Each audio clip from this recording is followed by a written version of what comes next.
Oi gente, tudo bom? Hoje eu tô trazendo um vídeo para vocês, pra gente falar sobre as ceras vegetais. São as ceras que eu uso na produção das velas, mas a gente às vezes não presta muita atenção, mas tem várias ceras, né? Não necessariamente para uso de vela, mas para uso cosmético, para uso comercial, até para produto automotivo, né? Que é no caso da cera de canaúba. Mas eu trouxe para vocês as 5 ceras mais utilizadas, mais conhecidas, até mais próximas da gente, e mostrar para vocês as diferenças e os benefícios. A primeira coisa que eu preciso falar para vocês é o seguinte: a cera vegetal, ela é uma cera limpa, né? 100% biodegradável, muito diferente da parafina. Eu tô aqui, vou colocar para vocês com relação à produção de velas artesanais, que é o que eu faço. Então, ela tem uma queima limpa. A fumaça que sai, ela não faz mal à saúde, diferente da parafina, das velas feitas de parafina, que são derivadas do petróleo. Aquela queima da vela, aquela fumacinha que sai, ela é prejudicial ao meio ambiente e prejudicial à nossa saúde também. Então, por isso que as velas vegetais, elas são amigas do meio ambiente, vamos colocar assim, eco-friendly, né? E elas têm uma durabilidade maior também, isso você vai verificar. Uma vela vegetal feita com matéria-prima 100% vegetal, você percebe que a durabilidade dela é maior, a qualidade da queima é melhor, né? E além da essência, né? E de toda aquela atmosfera gostosa que ela traz, né? Então, vamos começar hoje. Eu fiz umas anotações aqui que eu vou passando para vocês, só para eu não esquecer, tá bom? Então, vamos colocar aqui. A cera de soja, tá? Ela é composta pelo óleo que sai extraída na hora da compensação, da prensagem do grão da soja. Então sai aquele óleo, desse óleo é feito a cera através de um processo de secagem, de toda uma produção específica ali, né? E daí é extraído esse óleo, desse óleo é feita a cera, né? Que ela sai como se fosse umas escamas assim, né? Granuladinha, né? Ela não emite gases tóxicos, ela é biodegradável, só que ela é uma cera mais dura. Quando você faz uma vela vegetal só com a cera de soja, você percebe que ela pode rachar. Então, isso esteticamente fica feio, né? Então, o que a gente faz? Juntamente com a cera de soja, assim como a cera de palma também, que mais adiante eu vou explicar, ela precisa de algo que deixe ela mais maleável e que renda mais, porque se você for usar somente a cera vegetal de soja, ela também não rende. Então, nesse caso, a gente utiliza a gordura vegetal. Por quê? Porque a gordura vegetal, composta junto com a cera de soja, ela deixa a vela mais maleável, ela deixa a vela com um aspecto mais bonito, mais liso, mais uniforme, ela não deixa a vela rachar, porque caso você queira desenformar a vela, ela não racha, ela não quebra, não lasca, ela deixa a vela mais firme, mais compacta, né? E ela ajuda na hora da queima, porque a gordura vegetal ela faz com que a vela ela queime bem mais devagar que qualquer outra vela. Isso, né, é sensacional, porque daí você tem uma vela de qualidade, 100% vegetal e além de tudo durável, não é verdade? A outra vela que a gente vai falar agora é a vela de palma, né? A palma, ela é proveniente da palmeira encontrada nos Andes e no Nordeste brasileiro. Ela é extraída da camada branca que cobre o tronco, da palmeira, né? Então retira-se essa parte branca do tronco através de um processo de prensa, extrai-se esse óleo, e desse óleo se faz a cera de palma. A cera de palma, ela visualmente, ela é bem parecida com a cera de soja. Ela também, quando seca, ela é meio escamada, granulada, tal, com uma diferença, ela é um pouco mais amarelada. A cera de soja, ela é mais branca depois de seca, né? E a cera de palma, ela é mais amarelada justamente por causa dos seus óleos, né? Ali tem uma composição de óleo diferente do óleo de soja, tá? E justamente ela também tem essa coincidência com a cera de palma. Ela também é uma cera mais dura, então ela não pode ser usada sozinha, né? Ela precisaria também da gordura vegetal. Por que eu falo gordura vegetal? Porque a gordura vegetal, ela nesses casos, ela é a melhor coisa. Ela ajuda na compactação daquela vela, deixando a vela com um acabamento melhor, né? E além de tudo ajuda na diminuição da queima. Então a queima ela fica muito mais lenta do que qualquer outra vela, certo? Também na mesma proporção da vela de soja, tá? Não tem muita diferença nesse caso, né? É só a diferença, a maior diferença entre soja e palma realmente é a coloração. A de palma é um pouquinho mais amarelada. Eu particularmente não gosto.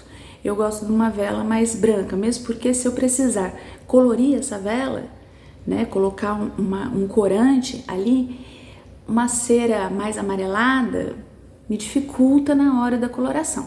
Então, uma cera mais branquinha, mais pura ali, ela fica mais fácil, né? Além de ficar, eu acho que é um acabamento melhor. Uma outra cera que também está sendo bem utilizada e que está bem na moda é a cera de coco. Só que não é uma cera de coco qualquer, tá? Ela é um blend, né, de ceras. Então seria a cera de coco, cera de arroz e a cera de palma.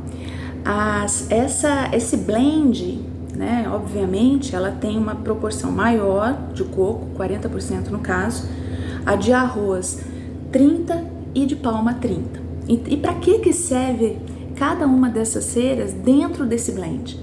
A cera de coco, ela é responsável pela cremosidade, pela suavidade da vela. Então, quando você faz uma vela com a cera de coco, você percebe que o acabamento dela tá ali bem, parece um veludinho, sabe?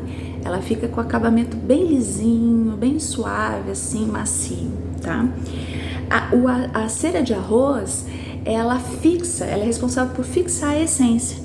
Então, quando você coloca uma essência, ela na cera de coco, né, na produção da vela, ela é responsável por fixar a essência. Não que as outras ceras não tenham uma fixação boa da essência, não é isso. É que para essa cera de coco, por ser um blend, a cera de arroz, nesse blend, ela tem essa função, porque de todas essas, ela é que contém menos gordura. Então, quanto menos gordura, né, menos gordurosa a cera, mais fácil de fixar a cera de coco, a essência, desculpa. E a cera de palma, ela é responsável por o veículo de queima, ela ajuda na queima da vela, né? Ela é uma cera mais dura, como nós já falamos, né?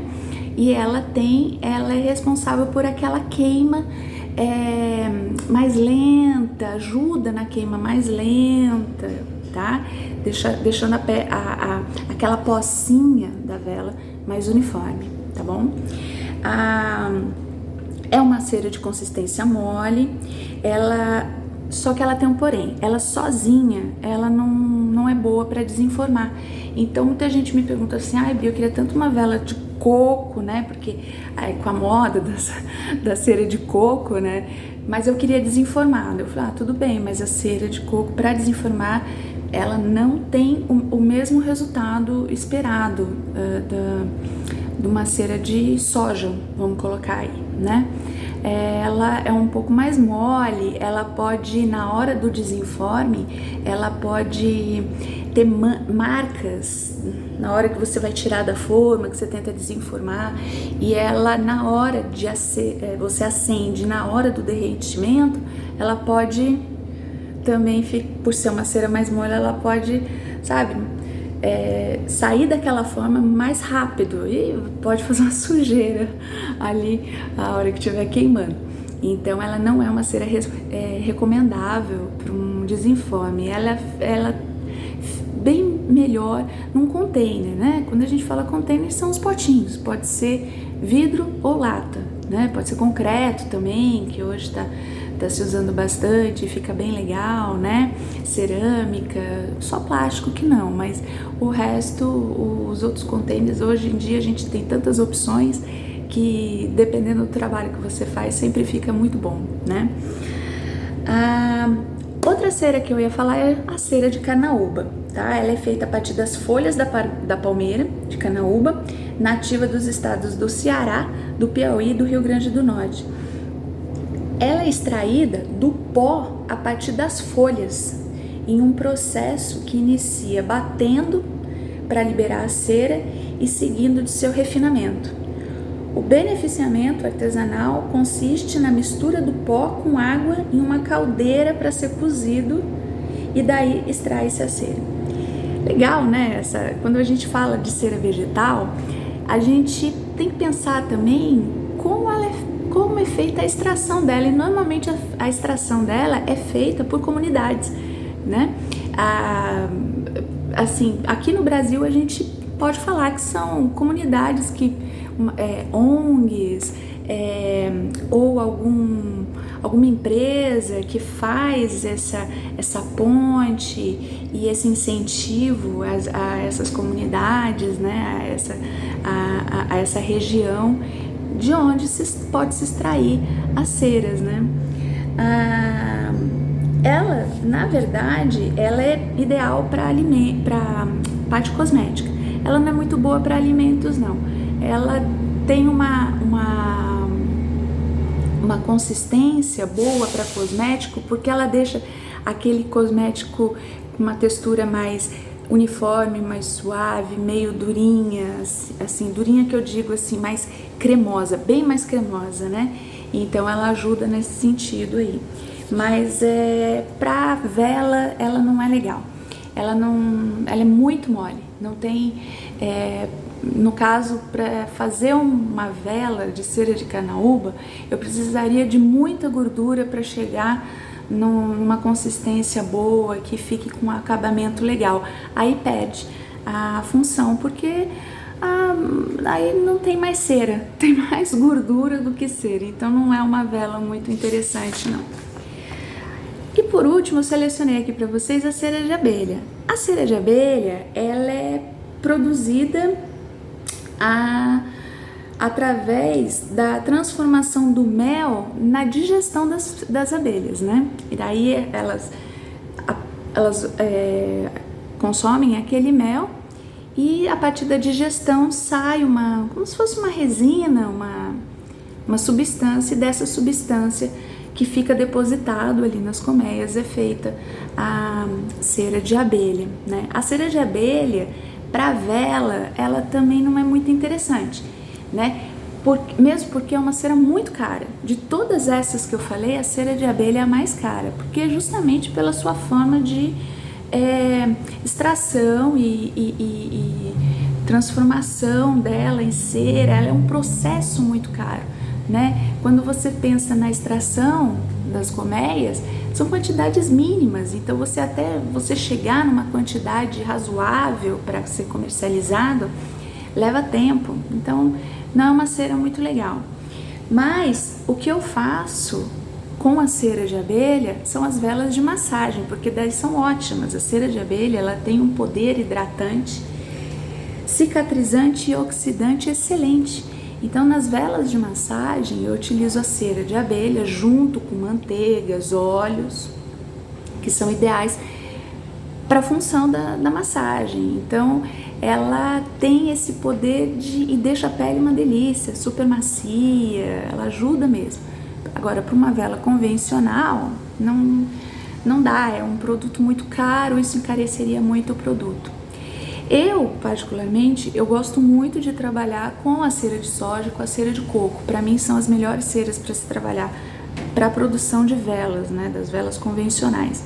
Porque a cera vegetal de soja, ela é uma cera que rende, é uma cera boa de se trabalhar, juntamente, ela precisa da gordura vegetal, mas ela tem um acabamento bom, ela deixa a vela uniforme, a queima dela também é muito boa, é uma queima lenta, a pocinha, dependendo do container que você usar, é uma pocinha uniforme, enfim, é o que eu digo de vela perfeita, né? Desde a produção até a sua utilização, né?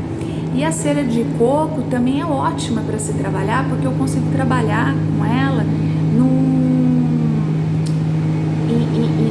numa temperatura maior, né? Diferente da cera de soja, que eu preciso deixar ela bem friazinha para conseguir trabalhar, para ela conseguir ter o rendimento esperado, a cera de coco não. A cera de coco eu posso trabalhar com ela com uma temperatura mais alta, que ela fica ótima, ela fica excelente ali, com acabamento perfeito. Gente, muito obrigada, espero que vocês tenham gostado dessa explicação. Qualquer dúvida, por favor, coloquem aqui, tem meu WhatsApp na bio, sigam a minha página no Instagram, se inscreva aqui no canal, clica no sininho para receber as novidades, tá bom? Um beijo grande para vocês, até a próxima, tchau, tchau!